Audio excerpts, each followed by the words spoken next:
Governor, as opposed to dealing with this as a PR problem, to make his own set of suggestions about how we can substantively fix the problems that are plaguing JobsOhio. So how do we do that? And I think any candidate for governor has a responsibility to make concrete and substantive suggestions about how to fix this situation, and that's what I'm going to attempt to do here today, at least in part. First of all, we have to clearly guarantee transparent and honest dealings at JobsOhio.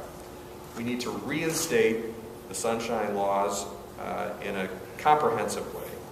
We need to create an online database of finalized JobsOhio agreements, and we need to ensure that all of the programs, not just the tax credits, because there's been some transparency on tax credits, but all of their programs have full disclosure.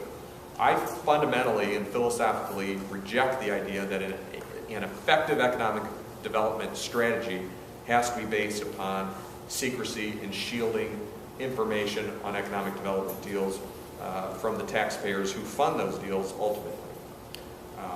If JobsOhio was made private because businesses needed to be shielded, there are narrow ways that trade secret information can be protected, but much more information than that is being hidden from the public.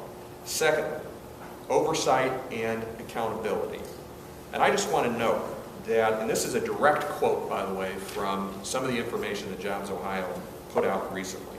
They put out on September the 5th, this was really telling, I thought, on September the 5th, they stated that, quote, the oversight processes for JobsOhio for primary funding programs are nearing completion. What's wrong with that statement? We're more than 2.5 years into administration, and they are nearing completion of the oversight for this program.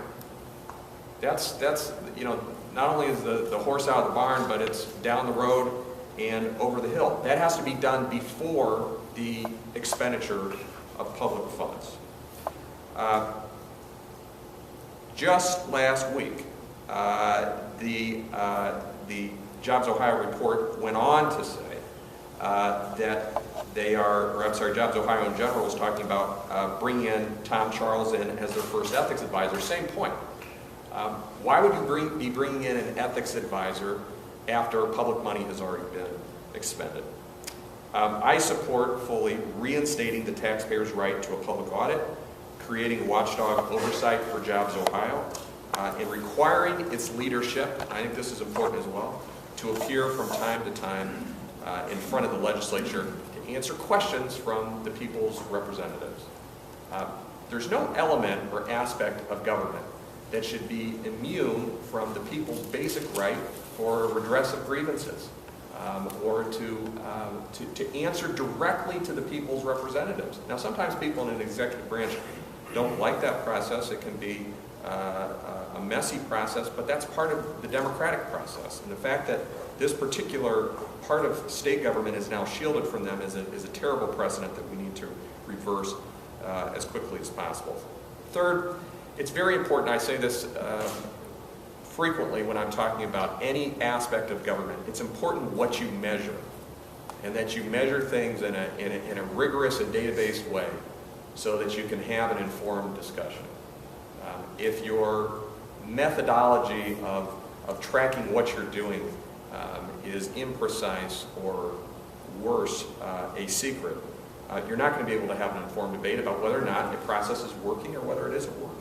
So there have to be high performance criteria and reports in place. Again, they should have been in place before money was ever expended, but even at this late date, we need to make sure that those are in place to make sure that we're not burning through tax dollars without middle-class families getting any real return on their money. JobsOhio needs to adopt and disclose a real anti-poaching standard.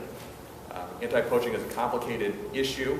Communities are dealing with it all over Ohio, and we're not sure, quite frankly, if JobsOhio has a policy regarding this or not. If there is, they haven't told us what it is. In our county, we have an overall policy of no poaching that we actively attempt to discourage. But we're not sure whether JobsOhio has anything like that exactly or not. finally, strict ethical guidelines guarding against corruption are an absolute must. Anything involving public money must have strict ethical guidelines. The reports of the governor and JobsOhio directors profiting off of or from companies that have received state resources show that they're really not sensitive to this issue of safeguarding public money, and that conflicts of interest just aren't being treated seriously. It's one of the reasons that I support an automatic recusal process for any conflicts, clear metrics and guidelines to make sure that even advertising dollars are being spent honestly, and applying the same lobbying restrictions to JobsOhio that are also applied to other state agencies. And let me just expand upon those last couple points briefly. Number one is we've had a bit of a revolving door in terms of who runs JobsOhio. That's problematic in terms of having continuity in terms of the way that the entity is run. But it's also relevant because now you have individuals that have been on the inside of JobsOhio. Now they're outside of JobsOhio, but sometimes they're still working in economic development.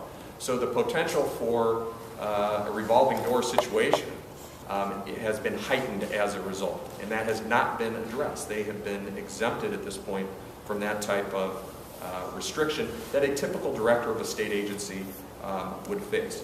Regarding the advertising budget, this goes back to my point before about the whole problem being treated as a PR problem. JobsOhio spent $1.35 million in public grants on advertising, mostly within the state of Ohio. We've all seen on television advertisements from New York or other states where they're promoting their state's business across the country and as a destination for people to do business. Why has JobsOhio repeatedly been using $1 million plus budgets to promote the program within Ohio?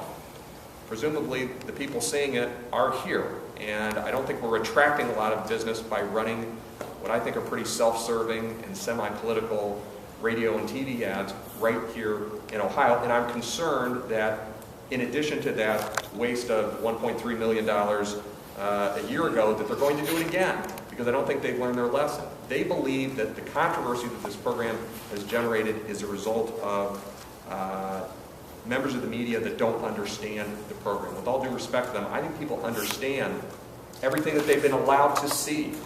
But it's not only is it natural human curiosity, but it's a natural right of people in a democracy to get the full details about the way their public money is being spent. These are some of the principles that I would follow if I'm elected governor. It isn't too late, by the way, for Governor Kasich to say, without abandoning the entire concept, he could say, here's a way to show some real leadership. He has not done that. He has not substantively responded to any of the problems that have come to light in recent weeks.